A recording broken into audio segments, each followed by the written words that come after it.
ভার্সিটির প্রথম দিনে সিনিয়র আপুদের হাতে র্যাগিংয়ের শিকার হতে হয়েছে সাব্বিরকে। মধ্যবিত্ত পরিবারের সন্তান হচ্ছে সাব্বির। লেখাপড়ায় অনেক ভালো, তাই টপ রেজাল্ট করে ঢাকা বিশ্ববিদ্যালয়ে চান্স পেয়েছে।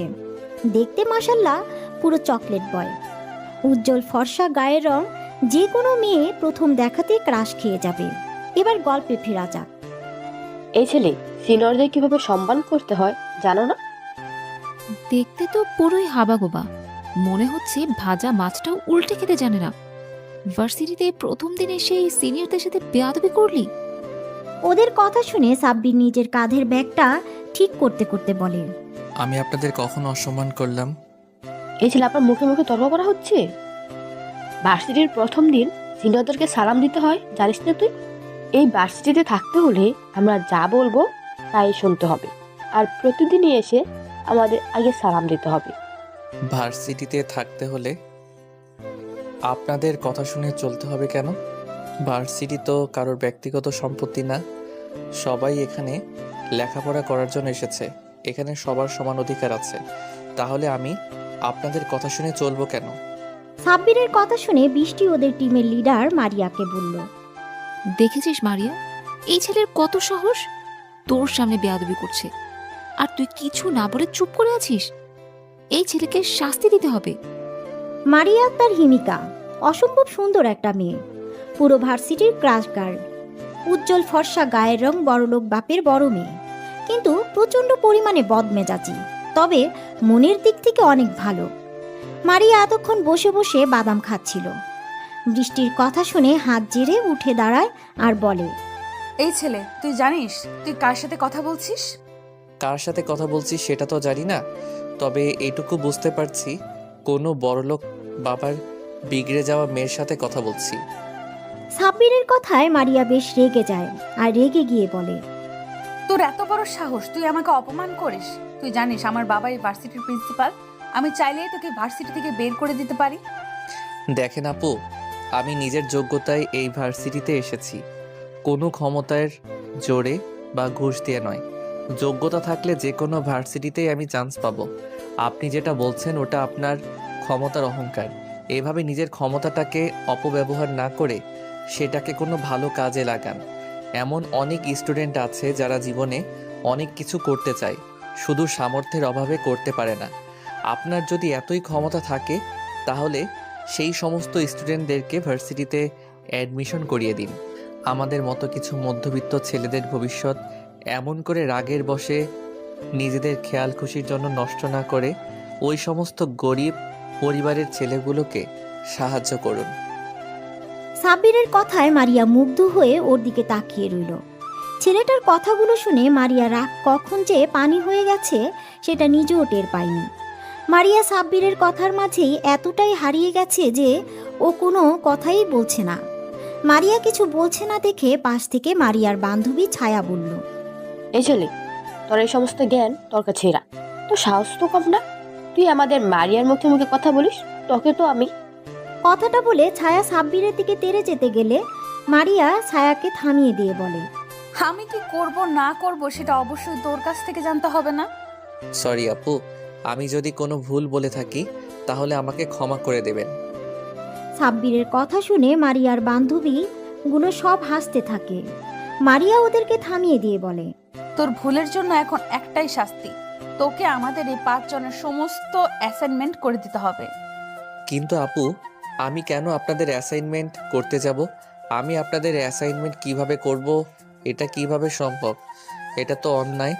আপনারা শুধু শুধু আমার উপরে অত্যাচার করছেন। তুই যদি আমাদের অ্যাসাইনমেন্ট না করে দিস তাহলে তোকে এই ভার্সিটি থেকে রাস্ট্রিকেট করিয়ে দিব। কিভাবে করবি সেটা তোর ব্যাপার। সম্ভব অসম্ভব এই প্রশ্নই আসে না, এটা তোর শাস্তি। আমরা কোনো অত্যাচার করিনি, তুই যে আমাদের সাথে এতক্ষণ বেয়াদবি করলি সেই ভুলের শাস্তি এটা।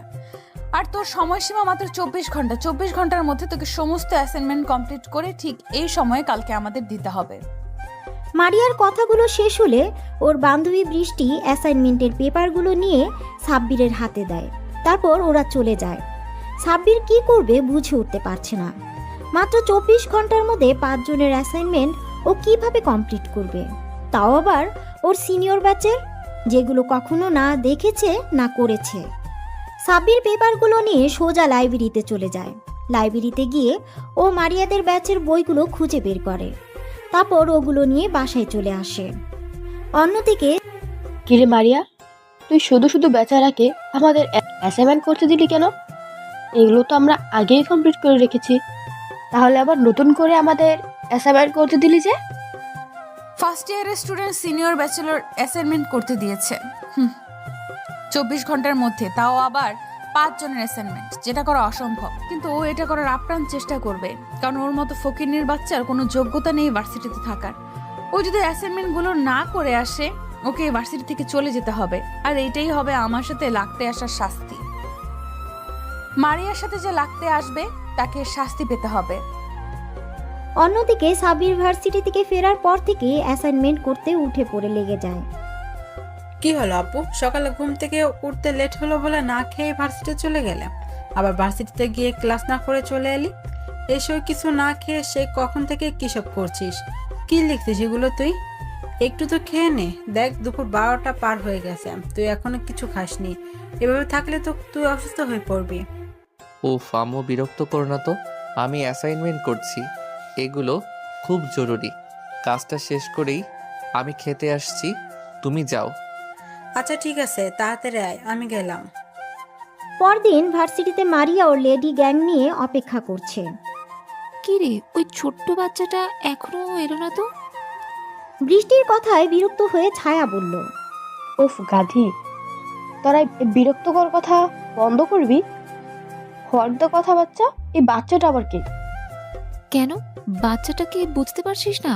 আরে কালকের ওই ছেলেটা যাকে আমরা অ্যাসাইনমেন্ট করতে দিয়েছি, কালকে ওর সাথে এত ঝগড়া করলি কিন্তু নামটাই তো কেউ জিজ্ঞেস করলি না। ওর তো এখন অ্যাসাইনমেন্ট দেওয়ার কথা, কিন্তু এখনো তো এলো না। সেজন্যই বলছি বাচ্চাটা এখনো এলো না যে। হ্যাঁ, আসলেই তো বাচ্চা।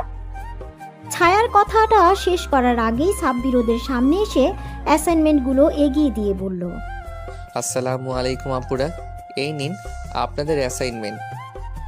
সাব্বিরের কথায় ওরা 5 জনে অবাক হয়ে যায়। আর ছায়া বলে, এই ছেলে 24 ঘন্টার মধ্যে সিনিয়র ব্যাচের অ্যাসাইনমেন্ট করা অসম্ভব, তাহলে তুমি কিভাবে করলা? নিশ্চয়ই ভুলভাল লিখে নিয়ে এসেছো। পাশ থেকে বৃষ্টি বলল, এই কেউ অ্যাসাইনমেন্টগুলো নিয়ে দেখতো সব ঠিক আছে কিনা। ছায়া সাব্বিরের হাত থেকে অ্যাসাইনমেন্টগুলো নিয়ে দেখতে লাগলো। কিছুক্ষণ বেশ ভালোভাবে দেখে বুঝতে পারলো সব একদম ঠিক আছে। তখন ছায়া অবাক হয়ে মারিয়াকে বলল, মারিয়া, এই তো দেখছি সব একদম ঠিক করেছি। এই ছেলে, তোমার নাম কি? জি, আজমাইন হোসেন সাব্বির।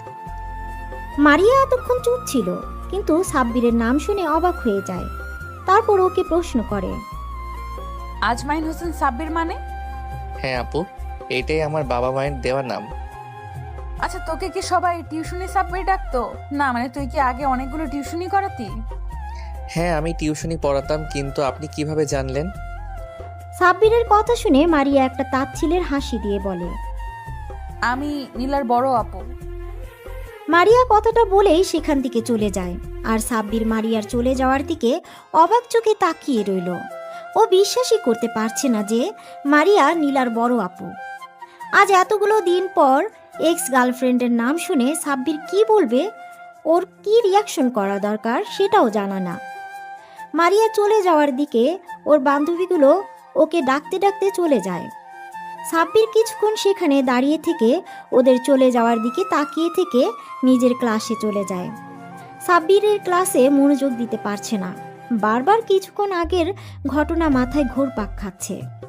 মারিয়া নীলার বড় আপু, কিছু একটা ভেবে দীর্ঘশ্বাস ফেলে সাব্বির সেদিনকার মতো কোনো মতে ক্লাস করে সাব্বির বাসায় চলে যায়। দেখতে দেখতে বেশ অনেক কয়েকটা দিন কেটে যায়। এই কয়েকদিন সাব্বির আর মারিয়াদের সামনে যায়নি। তারপর হঠাৎ একদিন ভার্সিটিতে কিছু ছেলে মিলে একটা মেয়েকে ডিস্টার্ব করছিল। সবাই সেখানে নীরব দর্শকের মতো দাঁড়িয়ে বিষয়টা দেখছিল, কেউ কোনো প্রতিবাদ করছে না। হঠাৎ ছেলেগুলোর মধ্যে একটা ছেলে মেয়েটার ওড়না নিয়ে নেয়। দূর থেকে বিষয়টা সাব্বির লক্ষ্য করতেই রাগে ওর মাথাটা ফেটে যায়। সাব্বির ঝড়ের গতিতে ছেলেগুলোর সামনে গিয়ে ওড়না হাতে থাকা ছেলেটার বুকে একটা লাথি মেরে হাত থেকে ওড়নাটা নিয়ে মেয়েটাকে গড়িয়ে দেয়। বাকি ছেলেগুলো একসাথে সাব্বিরের দিকে তেড়ে আসে ওকে মারতে। উপায় না পেয়ে সাব্বির ওদের সাথে মারপিট করতে থাকে, কিন্তু সাব্বির একা অতগুলো ছেলের সাথে পেরে উঠছিল না। হঠাৎ কোনো একটা ছেলে চাকু নিয়ে সাব্বিরের দিকে তেড়ে আসে। তারপর আর কিছু বোঝা ওঠার আগেই সাব্বিরের পেটে ঢুকিয়ে দেয়। এমন একটা দৃশ্য দেখে চারপাশটা স্তব্ধ হয়ে যায়। ভার্সিটিতে গন্ডগোল দেখে অনেক আগেই প্রিন্সিপাল পুলিশকে ফোন দিয়েছিল। সাব্বিরকে চাকু মারার পর পুলিশের গাড়ি ভার্সিটির মধ্যে ঢুকে পড়ে। তারপর ভিড় ঠেলে ছেলেগুলো পালিয়ে যাওয়ার আগেই ওদের ধরে ফেলে। সাব্বির পেটে হাত দিয়ে মাটিতে লুটিয়ে পড়ে। ক্ষত স্থান অঝরে রক্ত পড়ছে। সাব্বির পড়ে যেতে কোথা থেকে যেন মারিয়া ছুটে আসে। সাব্বির বলে চিৎকার দিয়ে দৌড়ে ওর কাছে চলে আসে। ততক্ষণে সাব্বির তীব্র যন্ত্রণায় কাতরাচ্ছে। মারিয়া গিয়ে ওর মাথাটা নিজের কোলের উপরে নিয়ে কান্না করে দেয় আর বলে, সাব্বির, এই সাব্বির, কিচ্ছু হবে না তোমার। প্লিজ কেউ আমাকে একটু হেল্প করেন, ওকে হসপিটালে নিয়ে যেতে হবে। প্লিজ কেউ একটু অ্যাম্বুলেন্স ডাকো। কথাগুলো বলতে বলতে ভার্সিটিতে অ্যাম্বুলেন্স ঢুকে পড়ে। সাথে সাথে কতগুলো ওয়াচ বয় এসে সাব্বিরকে অ্যাম্বুলেন্সে উঠিয়ে দেয়। তারপর হসপিটালে নিয়ে যায়। ওরা আধ ঘন্টার মধ্যেই হসপিটালে চলে আসে। তারপর ভিতরে আসতেই সাব্বিরকে স্ট্রেচারে করে অপারেশন থিয়েটারের দিকে নিয়ে যাচ্ছিল। তখনই মারিয়া সাব্বিরের হাত ধরে কান্না করে বলে, তোমার কিছু হবে না সাব্বির, প্লিজ চোখ খোলো, প্লিজ।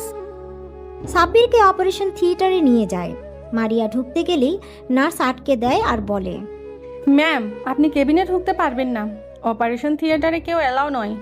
আপনি আমার সাথে আসুন, কিছু ডকুমেন্টে আপনার সাইন লাগবে। নার্সের কথাতে মারিয়া নির্দ্বিধায় রিসিপশনে চলে যায় আর কিছু পেপার নিয়ে মারিয়ার সামনে দেয় আর বলে, ম্যাম, এখানে একটা সাইন করে দিন।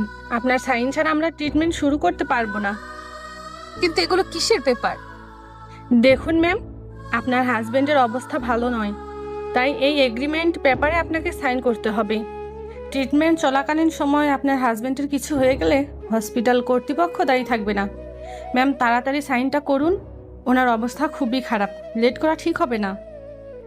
নার্সের মুখে হাজবেন্ড কথাটা শুনে মারিয়া অবাক হয়ে গেছে। তাও কিছু না ভেবেই পেপারে সাইন করে দিয়ে আবার দৌড়ে অপারেশন থিয়েটারের সামনে চলে যায়। মারিয়া হাউমাউ করে কান্না করছে। এর মাঝে মারিয়ার বান্ধবীরা চলে আসে। মারিয়াকে কান্না করতে দেখে ছায়া বলে, মারিয়া দোস্ত প্লিজ কান্না করিস না, দেখ সাব্বিরের কিচ্ছু হবে না। এবার সাব্বিরের আম্মু আব্বু কান্না করতে করতে হসপিটালে আসেন। ওদের সামনে এসে সাব্বিরের আম্মু কান্না করে মারিয়ার কাছে প্রশ্ন করে, সাব্বির, আমার সাব্বির, কি হয়েছে? সাব্বিরকে আম্মু, তুমি কান্নাকাটি করো না, আমাদের ছেলের কিচ্ছু হবে না। আমার ছেলে অতটা দুর্বল না যে সামান্য একটু আঘাতে হেরে যাবে। তুমি এইভাবে কান্না করলে অসুস্থ হয়ে পড়বে। পরে তোমার ছেলে যদি দেখে তার জন্য কান্নাকাটি করে তুমি অসুস্থ হয়ে পড়েছ, তাহলে ছেলেটা অনেক কষ্ট পাবে। তুমি কান্নাকাটি বন্ধ করো। সাব্বিরের আব্বুর কথাতে আম্মুর কান্না বন্ধ করার বৃথা চেষ্টা করে। আম্মু এতক্ষণ মারিয়াকে খেয়াল করেনি। ওদেরকে দেখে আব্বু প্রশ্ন করে, আচ্ছা মামুনিরা, তোমরা কি সাব্বিরের ফ্রেন্ড? জি আঙ্কেল, আমরা সাব্বিরের ফ্রেন্ড। আচ্ছা, তোমরা বলতে পারবে আমার ছেলের এই অবস্থা হলো কিভাবে? মন্ত্রীর ছেলে আকাশ ভার্সিটিতে একটা মেয়েকে টিস করছিল, অসভ্যতামি করছিল। কেউ একটু প্রতিবাদও করেনি। সাব্বির ওখানে গিয়ে মেয়েটাকে প্রোটেক্ট করে, ওদের সাথে মারপিট করে। তখন ওদের মধ্যে থেকে একটা ছেলে সাব্বিরের পেটে চাকু ঢুকিয়ে দেয়।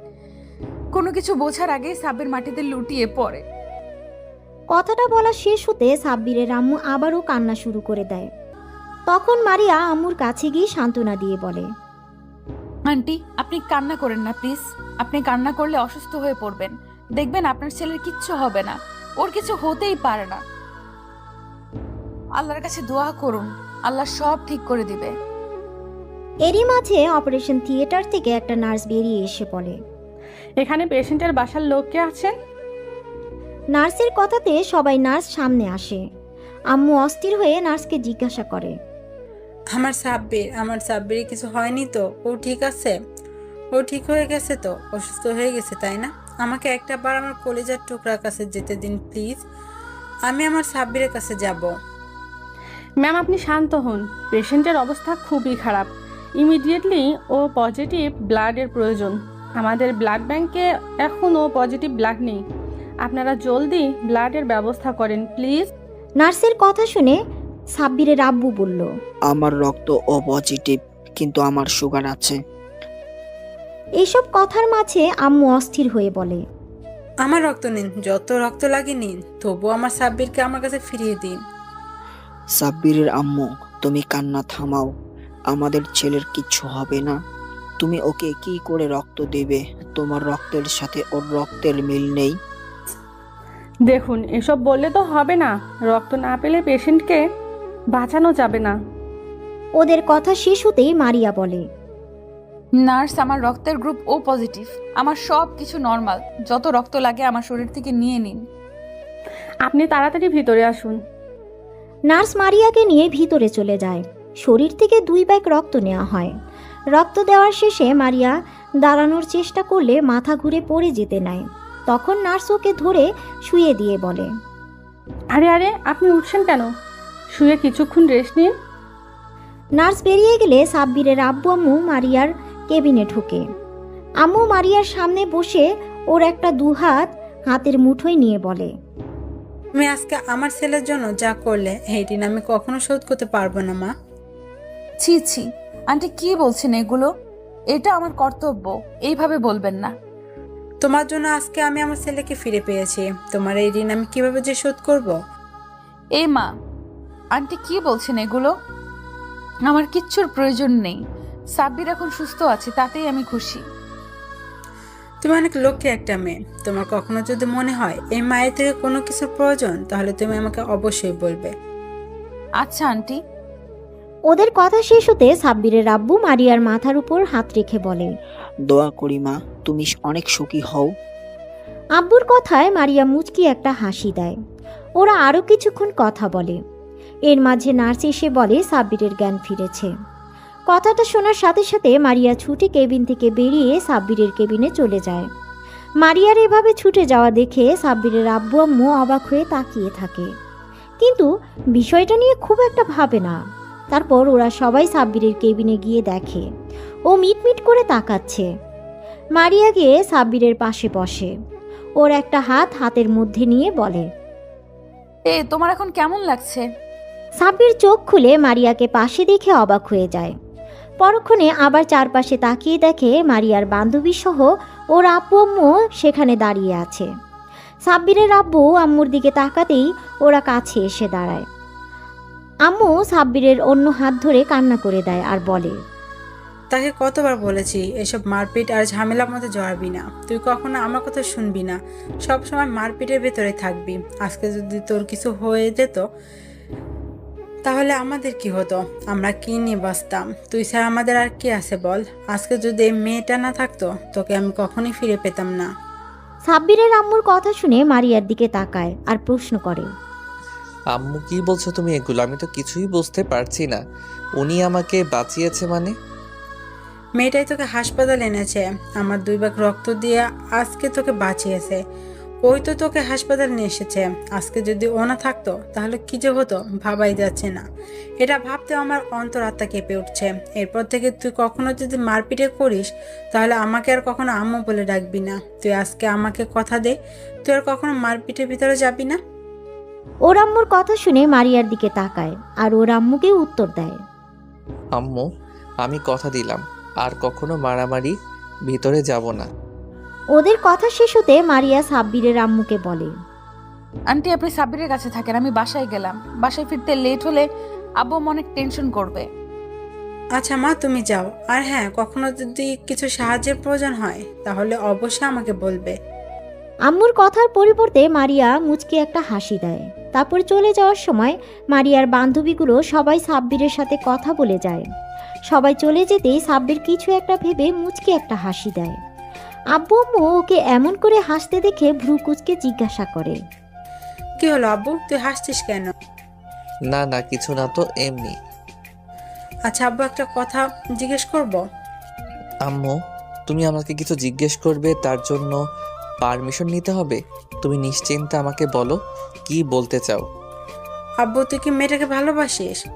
আম্মুর মুখে এরকম কথা শুনে সাব্বির অবাক হয়ে আম্মুর দিকে তাকিয়ে বলে, আম্মু, কী সব বলছো? তোমার মাথা ঠিক আছে? ওই মেয়েটা আমাদের ভার্সিটির সিনিয়র, আমার থেকে 2 বছরের সিনিয়র। আমার ওর সাথে তেমনভাবে কোনো পরিচয় নেই, তাহলে সম্পর্ক হবে কিভাবে? কিন্তু মেয়েটা যে বললো ও তোর ফ্রেন্ড, তাছাড়া মেয়েটাকে দেখে মনে হলো তোকে প্রচন্ড পরিমাণে ভালোবাসে। আম্মু, তুমি ভুল ভাবছো। দেখ আব্বু, আমি তোর আম্মু, আমাকে ঠিক ভুল চেনাতে আসিস না। আমি মেয়েটার চোখে তোর জন্য এক বুক পরিমাণ কষ্ট আর ভালোবাসা দেখেছি, আর তুই কেমন ওদিকে মায়া ভরা দৃষ্টিতে তাকিয়েছিলি। জানিস তো, মায়ের চোখের সন্ধান কখনোই ফাঁকি দিতে পারে না।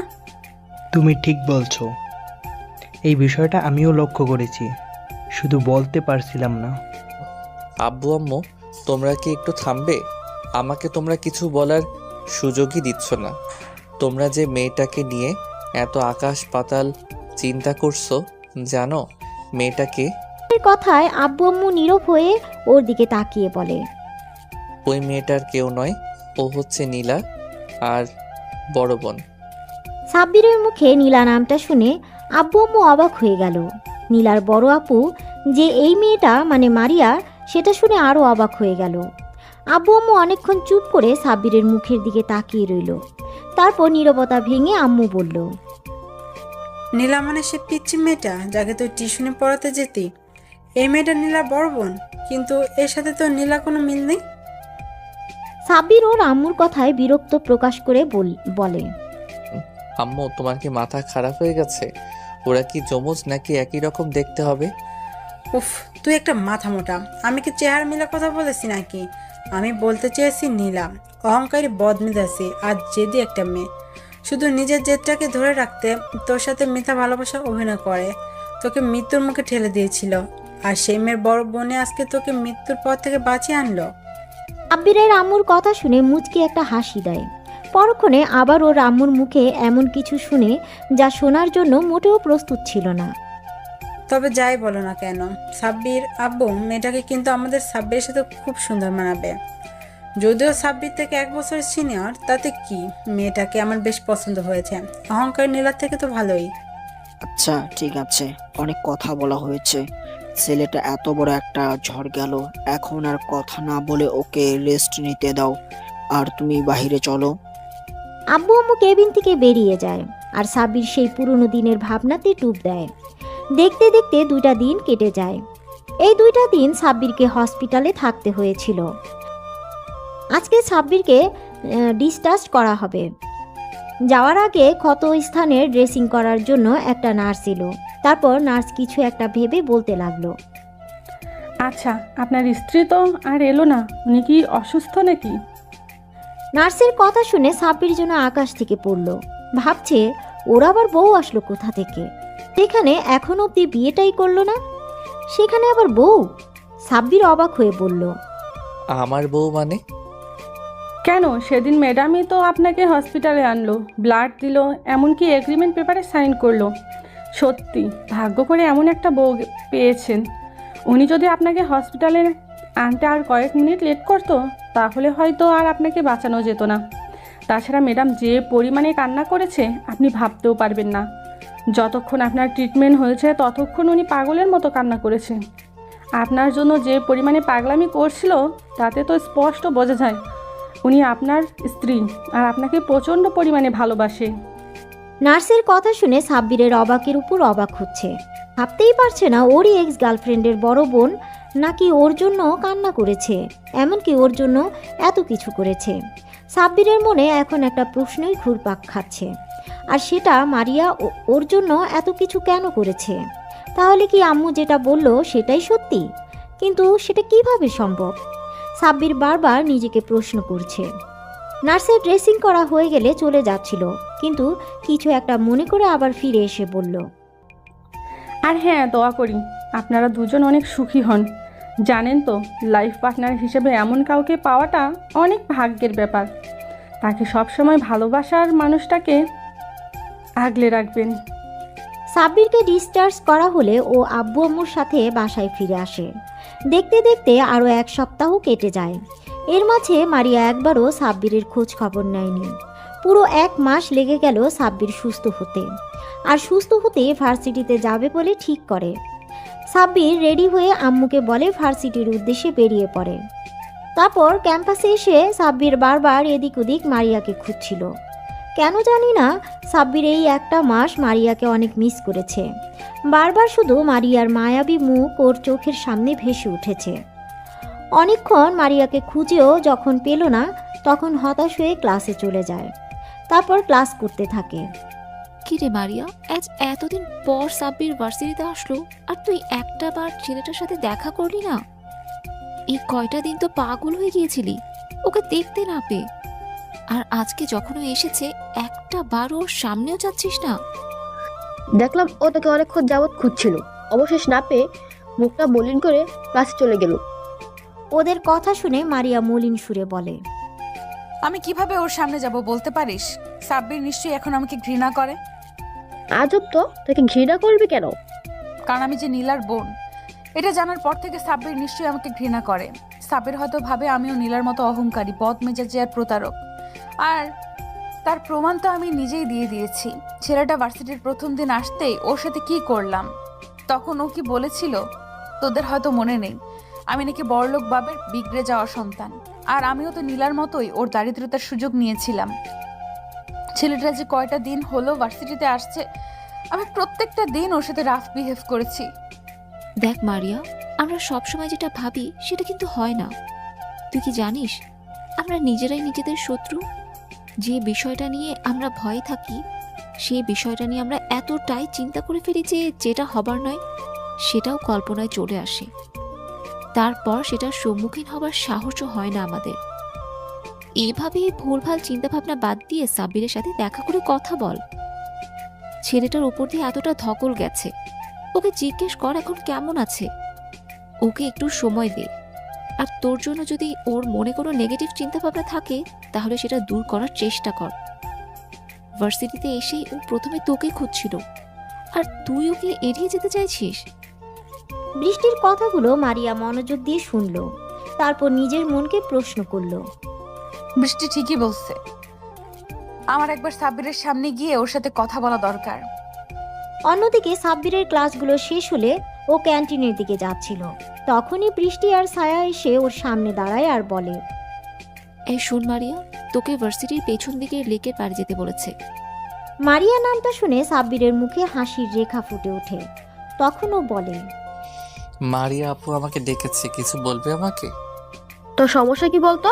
এত বেশি বুঝিস কেন সব বিষয়ে? তোকে না বললাম মারিয়ে ডাকছে, তুই সেখানে না গিয়ে আমাদের প্রশ্ন করছিস। যে ডেকেছে তার থেকে শোন। সাব্বির আর এক মুহূর্ত সেখানে না থেকে ওখান থেকে ছুটে ভার্সিটির পেছনের দিকে লেকের পাড়ে চলে আসে। আসতেই খেয়াল করে মারিয়া একটা বেঞ্চে বসে আছে। মারিয়ার কোমর ছাড়িয়ে লম্বা চুলগুলো এলোমেলো বাতাস অবাধ্য বিচরণ করছিল। এতদিন পর মারিয়াকে দেখে সাব্বির একটা ঘোরের মধ্যে চলে যায়। ও গুটি গুটি পায়ে হেঁটে মারিয়ার পাশে গিয়ে বসে পড়ে। এতগুলো দিন পর সাব্বিরকে দেখে মারিয়ার ভেতরে অজানা শিহরণ খেলে গেল। মারিয়ার বুকের মাঝে নীল সমুদ্রের উথাল পাথাল ঢেউ বইতে শুরু করলো। মারিয়া লজ্জা মিশ্রিত এক চাহনিতে সাব্বিরের দিকে তাকায়। দেখে সাব্বির একটা ঘোর লাগা দৃষ্টিতে ওর দিকে তাকিয়ে আছে।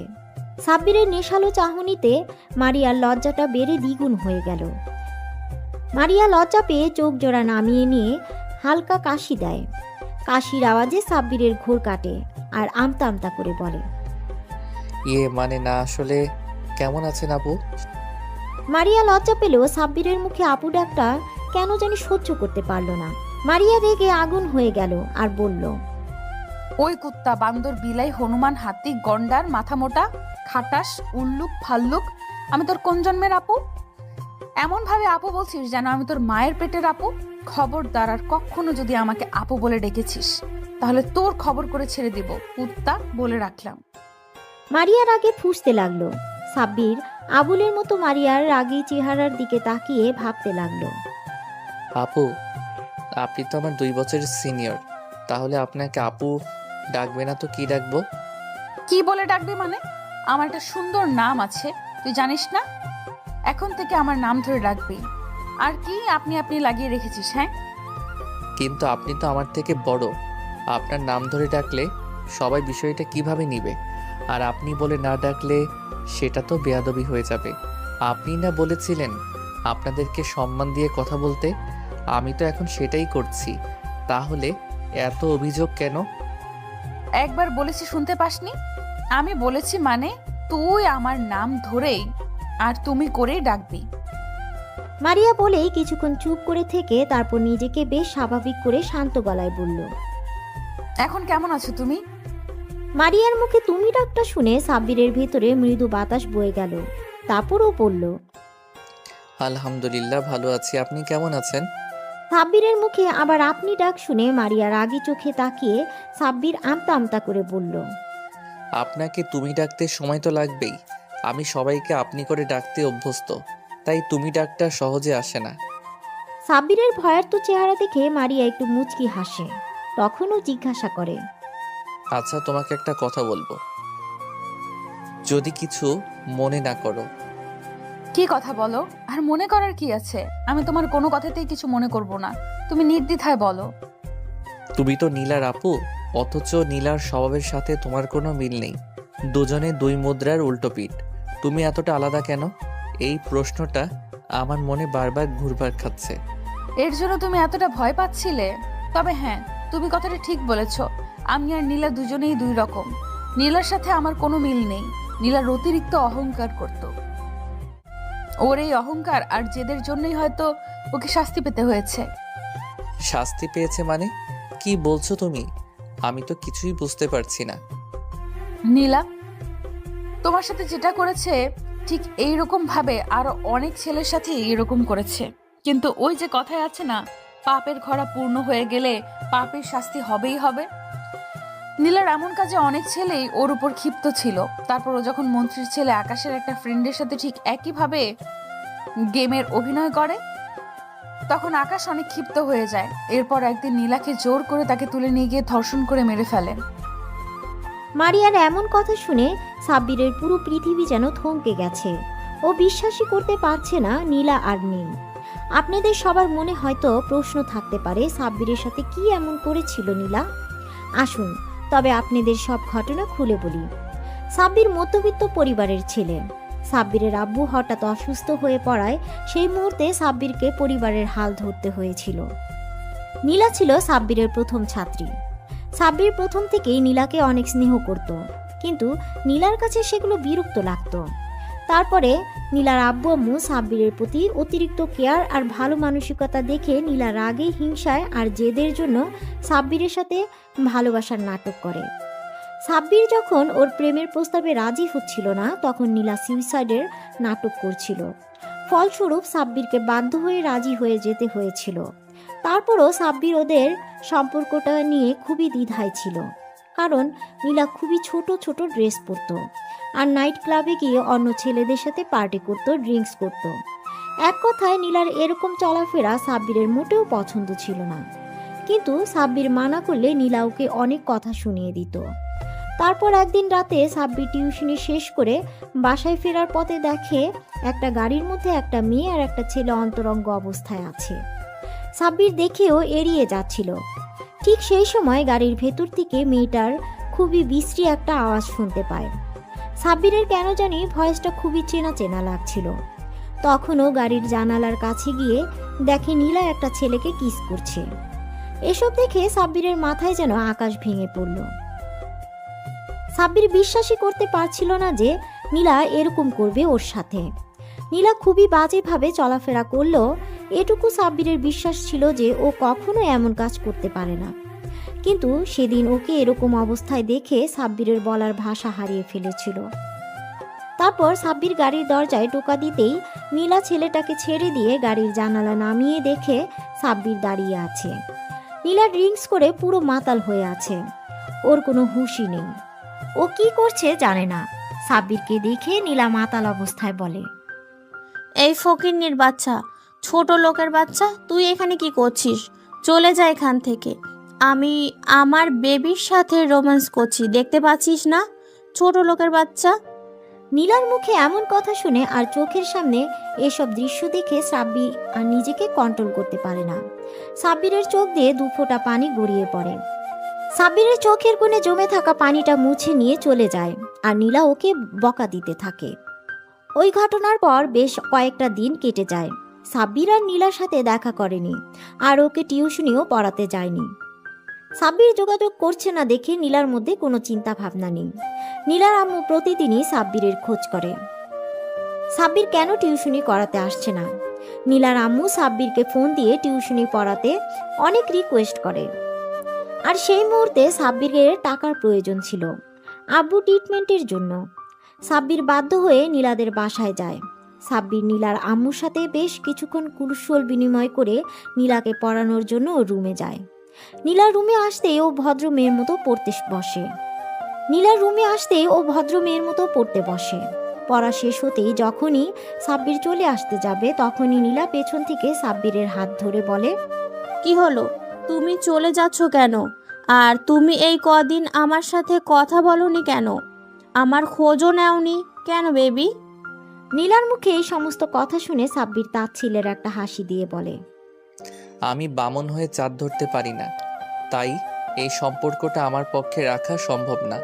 তাছাড়া তোমার তো প্রেমিকের অভাব নেই। তোমার শরীরের খিদে মেটানোর জন্য অনেকেই আছে, সেটা আমি সেদিন নিজের চোখেই দেখেছি।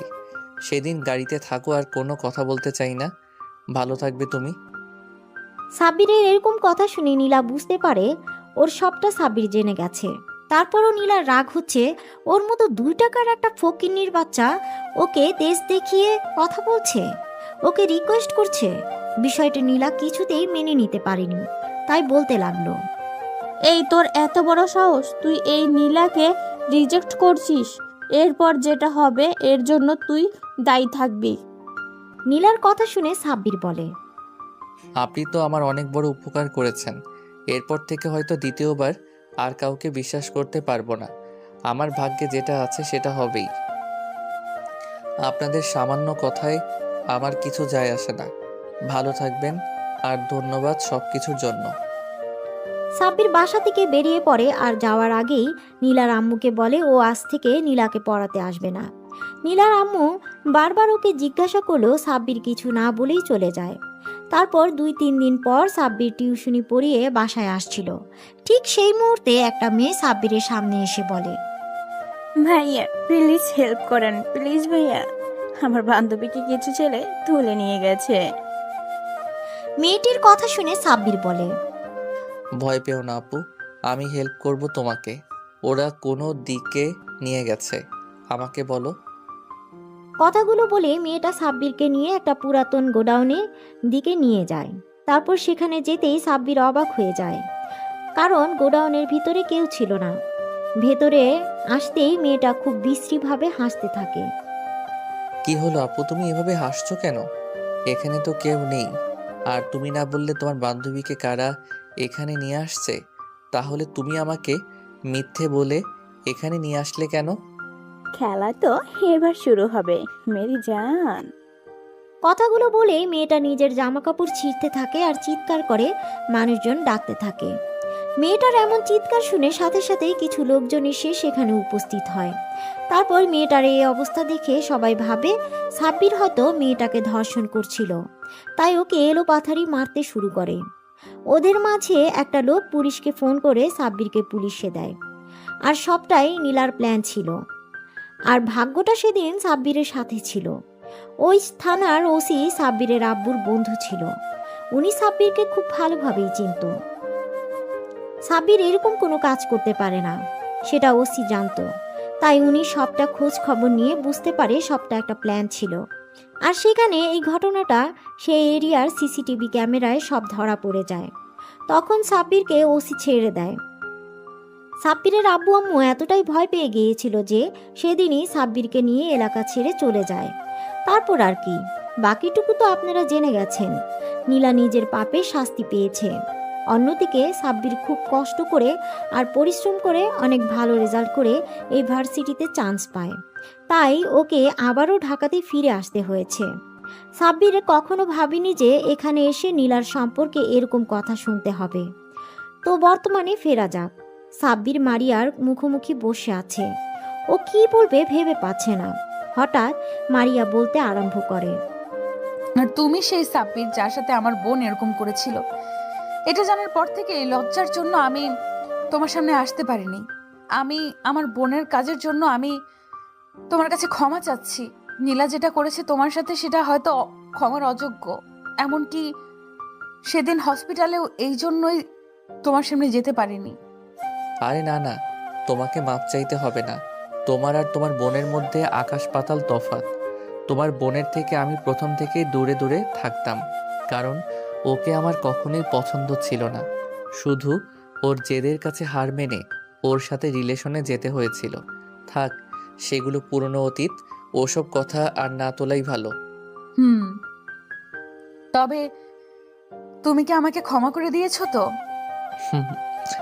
ক্ষমা করার প্রশ্নই ওঠে না। তুমি তো কখনো ভুল করনি। যা করেছে নীলা করেছে, তার ভুলের জন্য তুমি কেন লজ্জিত হবে? এসব কথা আমি ভুলে গেছি। সেসব কথা মনে করে নিজেকে ছোট করো না। আমি কখনোই ওর জন্য তোমাকে অন্য চোখে দেখিনি। আমি মেয়েদেরকে অনেক সম্মান করি, তাই তোমাকে কখনো অসম্মান করব না, কথা দিলাম। সাব্বিরের কথা শুনে মারিয়া একটা স্বস্তির নিঃশ্বাস ফেলে সাব্বিরকে বলে, তাহলে আজ থেকে আমরা বেস্ট ফ্রেন্ড। সাব্বির একবার মারিয়ার দিকে তাকাচ্ছে, একবার মারিয়ার হাতের দিকে, তারপর মুচকে একটা হাসি দিয়ে মারিয়ার হাতের সাথে হাত মিলিয়ে বলে, ওকে বেস্ট ফ্রেন্ডস। মারিয়া কিছুক্ষণ চুপ থেকে বলে, আচ্ছা, আমি একটা প্রশ্ন করব তোমাকে। বলো, কি বলবে? আচ্ছা, আমি তো নীলাকে পড়াতে যেতাম, কোনোদিন তো তোমাকে দেখিনি। আরে পাগল, আমি তো পড়াশোনার জন্য দেশের বাইরেই গিয়েছিলাম। নীলার হঠাৎ চলে যাওয়ায় আব্বু আম্মু অনেক ভেঙে পড়েছিল, তাই আমাকে দেশে ফিরে আসতে হয়েছে। তারপর আব্বু আম্মু আর আমাকে যেতে দেয়নি। এখানে থেকে পড়াশোনাটা কন্টিনিউ করছি। নীলা চলে যাওয়াতে আব্বু আম্মু আমাকে চোখে হারায়, তাই কোথাও একা ছাড়ে না। সবসময় আমাকে চোখে চোখে রাখে, সামনে নিয়ে রাখে। ও আচ্ছা, বুঝলাম। এভাবে দেখতে দেখতে বেশ কয়েকদিন কেটে গেছে। আর এই কয়েকটা দিনে মারিয়া আর সাব্বিরের মাঝে খুব ভালো বন্ধুত্বপূর্ণ সম্পর্ক তৈরি হয়েছে। মারিয়া ধীরে ধীরে সাব্বিরের প্রতি অনেক দুর্বল হয়ে পড়েছে। মারিয়া এখন সাব্বিরকে ছাড়া কিছুই কল্পনা করতে পারে না। তারপরও সাব্বিরকে নিজের মনের কথা বলতে পারে না। এভাবে হঠাৎ একদিন সাব্বিরের ক্যান্টিনের দিকে যাচ্ছিল। ঠিক সেই সময় কোথা থেকে একটা মেয়ে সাব্বিরের বলে চিৎকার করে ছুটে এসে ওকে জড়িয়ে ধরে। মেয়েটার এমন কর্মকাণ্ডে সাব্বির টাল সামলাতে না পেরে 2 কদম পিছিয়ে যায়। তারপর নিজেকে সামলে নিয়ে জড়িয়ে ধরা মেয়েটিকে দেখার চেষ্টা করে, কিন্তু মেয়েটার মুখ দেখতে পাচ্ছে না, কারণ মেয়েটা ওর বুকে মুখটা গুজে রেখেছিল। সাব্বির মেয়েটাকে জোরে করে সরিয়ে নিয়ে দেখে এটা আর কেউ না, ওর কাজিন তিন্নি। তিন্নিকে দেখে সাব্বির ভুরু কুচকে তাকায়। তিন্নি মুচকে একটা হাসি দিয়ে বলে, কেমন আছো সাব্বির ভাইয়া? কিরে, তুই এখানে কি করে এলি? তুই না দেশের বাইরে ছিলি, তাহলে দেশে ফিরলি কবে? ভাইয়া, আমি আজকে দেশে ফিরেছি আর এসে তোমার সাথে দেখা করতে চলে এসেছি। তুমি খুশি হওনি আমাকে দেখে? খুশি হয়েছি, আর অবাকও হয়ে গেছি। হঠাৎ তোকে দেখে ঘাবড়ে গিয়েছিলাম। কিন্তু তোমাকে দেখতে তো মনে হচ্ছে না তুমি খুশি হয়েছো। মনে হয়েছে আমার উপরে বিরক্ত হচ্ছ। পাগলি, আমি এতদিন পর আমার পিচ্চি বোনটাকে দেখতে পেলাম, আর আমি খুশি না হয়ে থাকতে পারি? আচ্ছা, এখন আর মুখ ভার করে থাকিস না, চল তোকে আমার ভার্সিটিটা ঘুরিয়ে দেখাই। সাব্বির তিন্নিকে নিয়ে ভার্সিটির অন্য দিকটায় চলে যায়। ওরা যেতেই মারিয়া আর ওর বান্ধবীগুলো আড়াল থেকে বেরিয়ে আসে।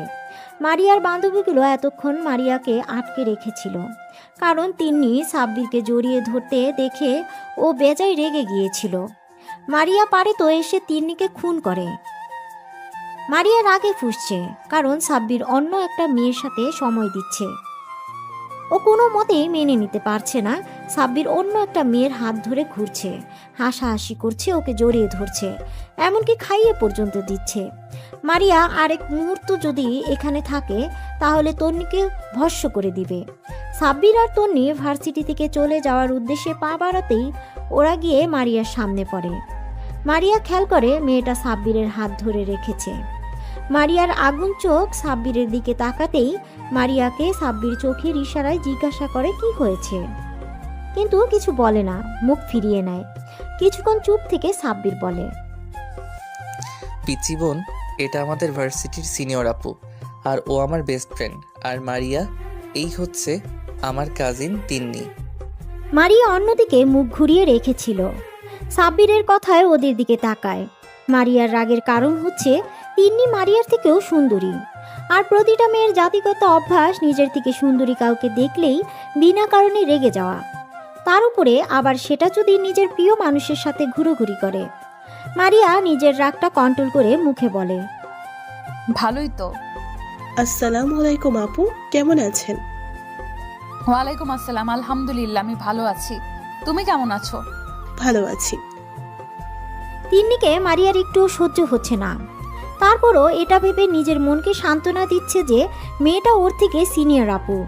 তিন্নি সাব্বিরকে ছোটবেলা থেকেই অনেক ভালোবাসে, কিন্তু সাব্বিরের অতিরিক্ত রাগের কারণে কখনো ভয়ে ওকে বলতে পারেনি। তিন্নি নিজেও মারিয়াকে দেখে সহ্য করতে পারছে না। ও নিজেকে এটা ভেবে সান্ত্বনা দিচ্ছে যে মারিয়া সাব্বিরের সিনিয়র, তাই ওর সাথে কখনোই সাব্বিরের সম্পর্ক হয় না। মারিয়া রেগে সেখান থেকে ওর বান্ধবীদেরকে নিয়ে সেখান থেকে চলে যায়। সাব্বির মারিয়াকে কয়েকবার ডাকলো, তারপরও দাঁড়ালো না। সাব্বির তিন্নিকে নিয়ে বাসায় চলে আসে। তারপর ভিতরে আসতেই আম্মু বলে, কিরে, তোরা চলে এসেছিস? মেয়েটাকে কতবার বললাম ভার্সিটিতে যেতে হবে না, তুই একটু পরেই চলে আসবি, তারপরও দেখা করতে চলে গেল। ও আমার সুইট কিউট আন্টি, আমি এতদিন পরে দেশে ফিরলাম আর ঋষি সাব্বির ভাইয়াকে দেখবো না, এটা কোনো কথা? আমি ভাইয়ার জন্য দেশে ফিরছি না।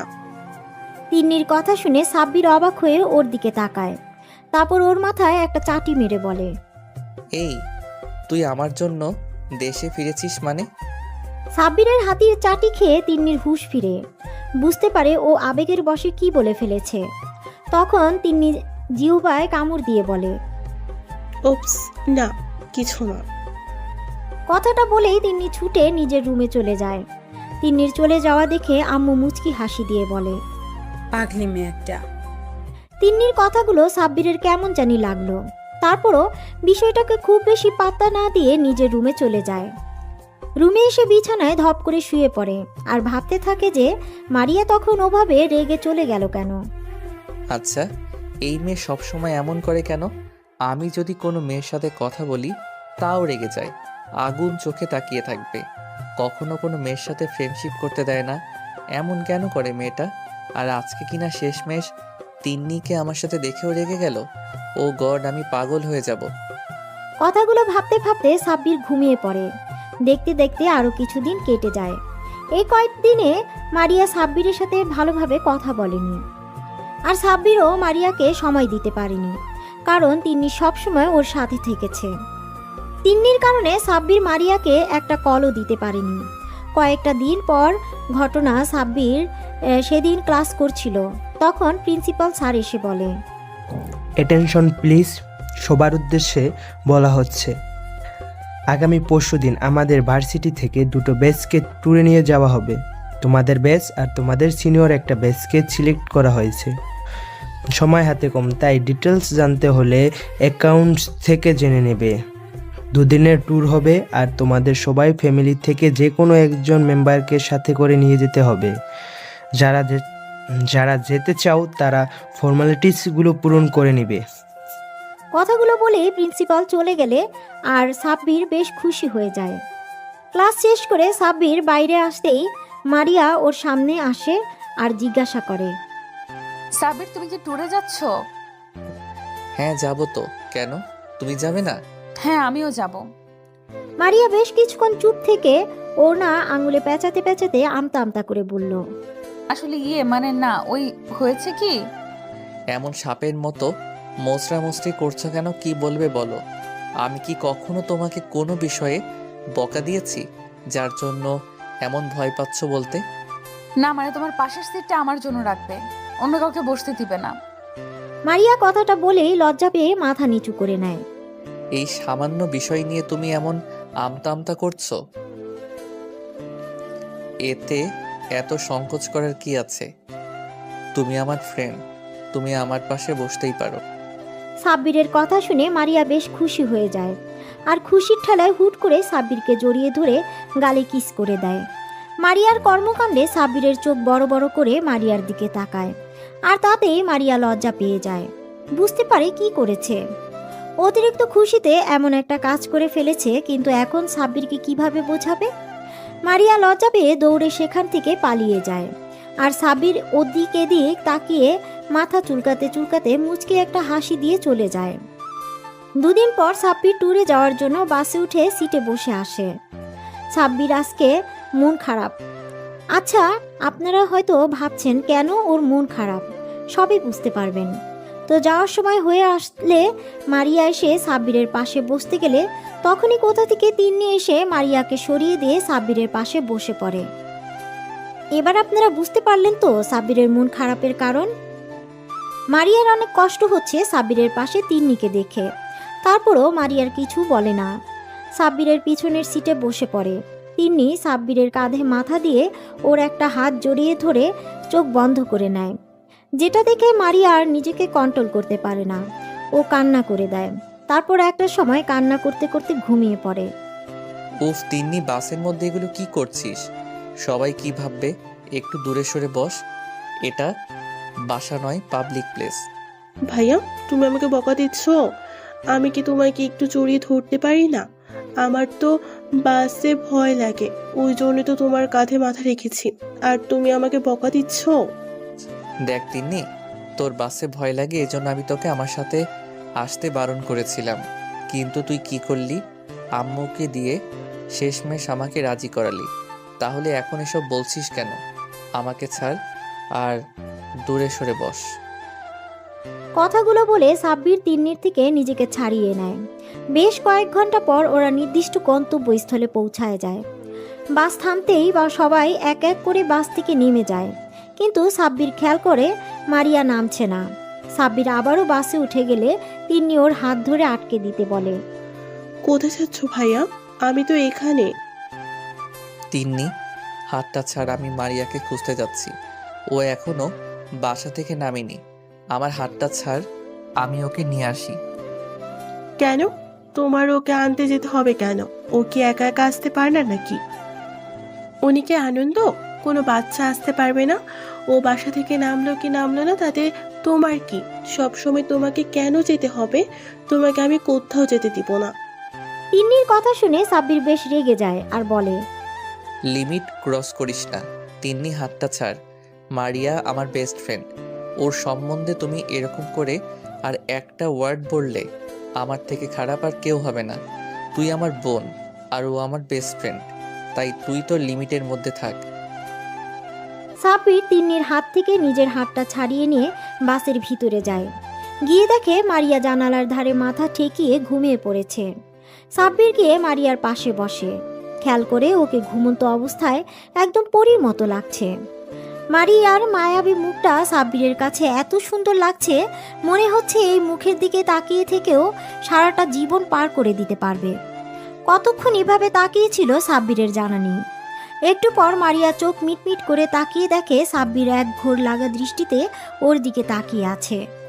মারিয়াকে এমন ড্যাব ড্যাব করে তাকিয়ে থাকতে দেখে মারিয়া বেশ খানিকটা লজ্জা পায়। মারিয়াকে এমন ড্যাব ড্যাব করে তাকিয়ে থাকতে দেখে মারিয়া বেশ খানিকটা লজ্জা পেয়ে যায়। ও তখনকার সব ঘটনা নিমিষেই ভুলে যায়। হালকা কাশি দিয়ে সাব্বিরের ধ্যান ভাঙানোর চেষ্টা করে, কিন্তু কোনো লাভ হয় না। সাব্বির যেন একটা অন্য জগতে চলে গেছে। শেষমেশে মারিয়া বাধ্য হয়ে সাব্বিরকে ধাক্কা দিয়ে ডাকতেই ও হকচকিয়ে যায়। মারিয়ার এরকম কর্মকাণ্ডে সাব্বির এদিক ওদিক তাকিয়ে বোঝার চেষ্টা করছে যে ও এতক্ষণ কি করছিল।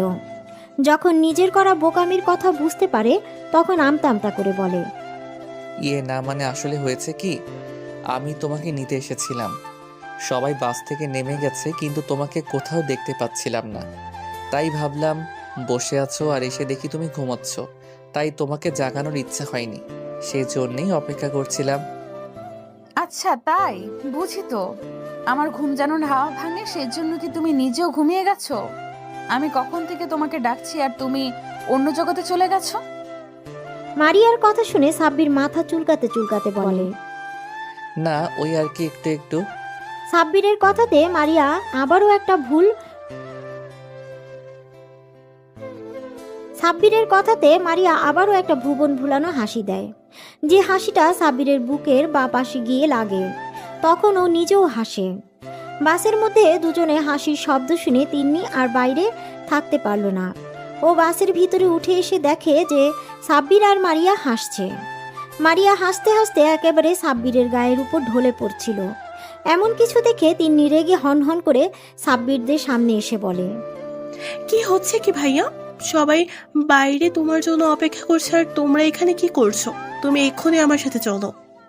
তিন্নি কাউকে কিছু বলার সুযোগ না দিয়ে সাব্বিরের একটা হাত ধরে টানতে টানতে নিয়ে যেতে লাগলো।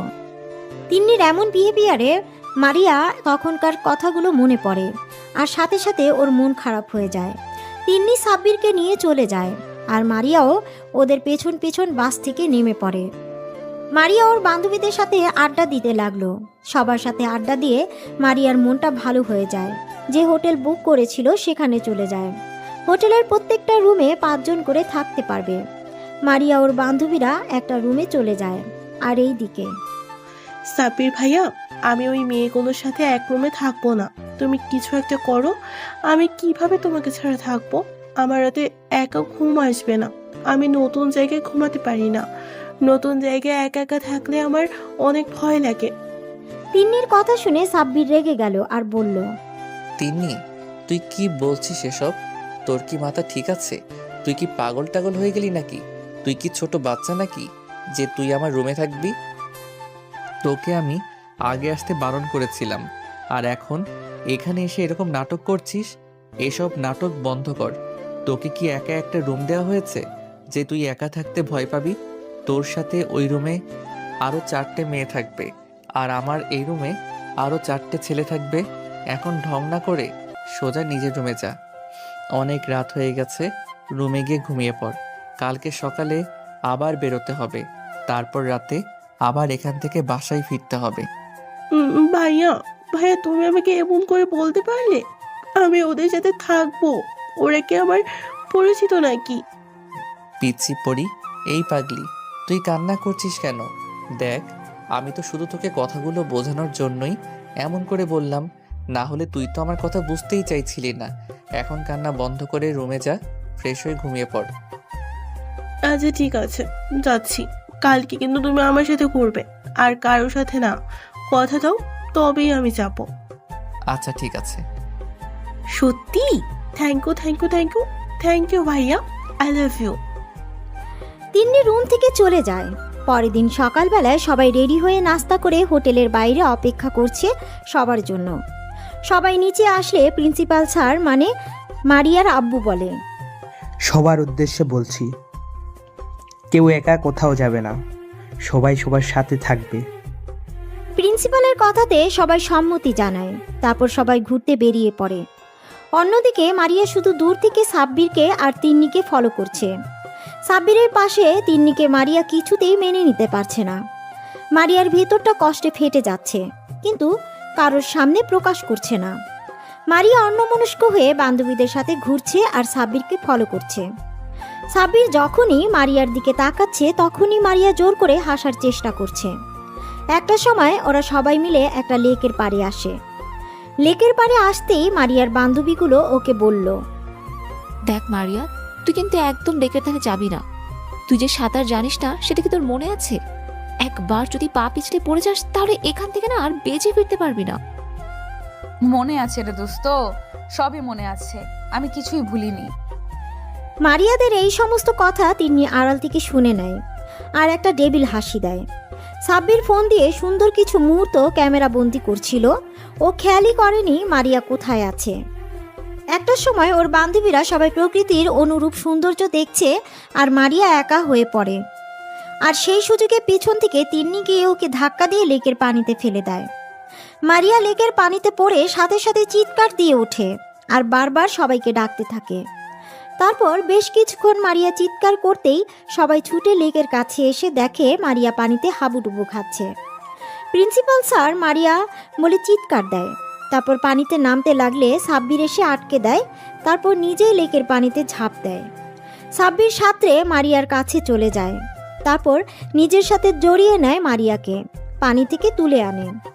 মারিয়া অনেক পানি খেয়ে ফেলেছে, যার দরুন জ্ঞান হারিয়ে ফেলেছে। সাব্বির মারিয়াকে পাড়ে শুইয়ে দেয়। তারপর সাব্বিরের 2 হাত দিয়ে মারিয়ার পেটে চাপ দিয়ে পানি বের করতে থাকে। মারিয়া পেট থেকে পানি বের হওয়ার পরেও যখন ওর জ্ঞান ফিরছিল না, তখন সাব্বির ওর হাত ধরে ডাকতে থাকে। মারিয়া পাখি, এই মারিয়া পাখি, প্লিজ চোখ খোলে, একটু কথা বলো পাগলি আমার সাথে। না না, এই কিছুতেই হতে পারে না। আমার এত সাজানো প্ল্যানটা কিভাবে নষ্ট হলো? এইভাবে চললে একদমই হবে না।